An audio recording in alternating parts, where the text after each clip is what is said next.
Arsenal 1 Watford 0, Gunners blasted over unsporting Smith-Rowe goal after refusing to give ball back following injury.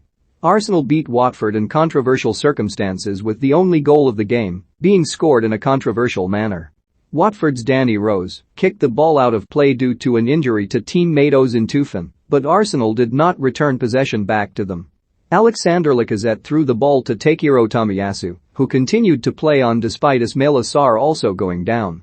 And when Emile Smith-Rowe found the bottom corner moments later, Watford were up in arms, with Moussa Sissoko also complaining that Ainsley Maitland-Niles had committed a foul. Claudio Ranieri was clearly unhappy with the manner of Arsenal's winner and changed some angry words for Mikel Arteta, who has now overseen 9 wins in 11 games. If anyone had said after Arsenal's worst start to a Premier League season that 5 top-flight managers would be sacked by November and Mikel Arteta was not one of them, they would have been called crazy. But fast forward 2 months and Arteta is not only still in situ, but knocking on the door of the top 4. Unbeaten in 10 games in all competitions, Arsenal are suddenly up to 5th place in the table and only looking one way.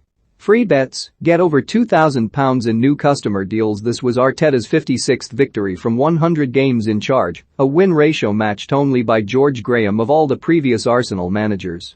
And the 39-year-old Spaniard can now start planning for the long term, after wondering if would even still be in a job by Christmas.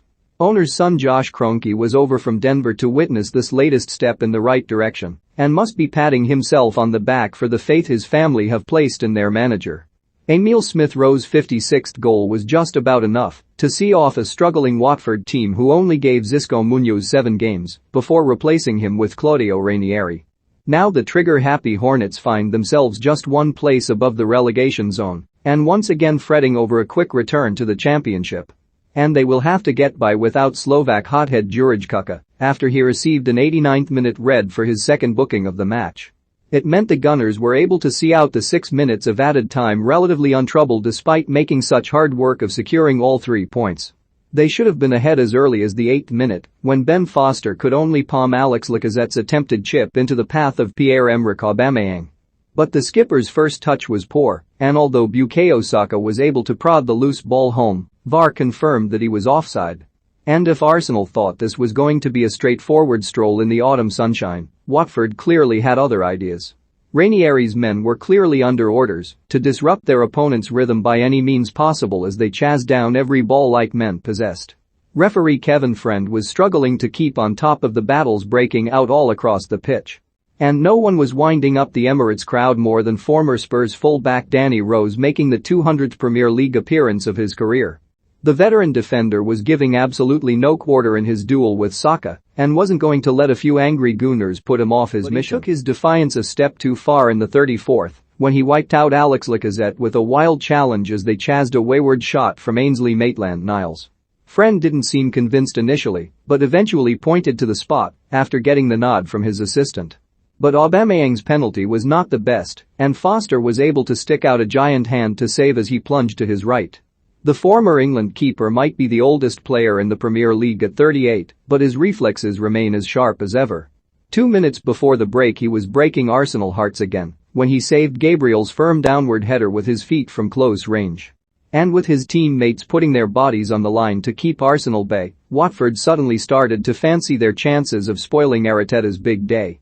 But those hopes were dashed 11 minutes into the second half when Foster's resistance was finally broken by Smith-Rowe's 3rd consecutive league goal. Ismaila Sarr and Juraj Kuka were both unable to clear their lines as Ben White looked to barrel his way through the massed ranks of the Watford defence. And when the ball broke invitingly for Smith-Rowe on the edge of the area, the youngster did not hesitate to sweep his shot beyond Foster with the aid of the slightest of deflections off Nicolas Nkalu. Watford were convinced that Sarr had been fouled by Maitland-Niles in the build-up to the goal, but they were clutching at straws and VAR Gillette was having none of it. They should have fallen further behind when Smith-Rowe hit the target again in the 73rd minute, but Aubameyang needlessly dived in to steer the ball over the line with his studs from an offside position. It was a brain freeze which could have cost Arsenal dear when keeper Aaron Ramsdale raced out his area to clear, but completely missed the ball. Fortunately for him, Jose King was unable to squeeze his 86th minute into the unprotected goal from the tightest of angles. This is not the first time Arsenal have gone 10 games unbeaten under Arteta, nor even their highest league position under his management. But somehow this feels different, and just maybe this is not going to be yet another false dawn at the Emirates. One fan on Twitter wrote, "What on earth was that? Arsenal just being ridiculously unsporting." Another added, "Wait so Rose kicks it out of play for their injured player to get treatment and Arsenal take the throw in and score from it. Including the dirtiest obstruction from Am. Typical Arsenal man. Dirty cheating club."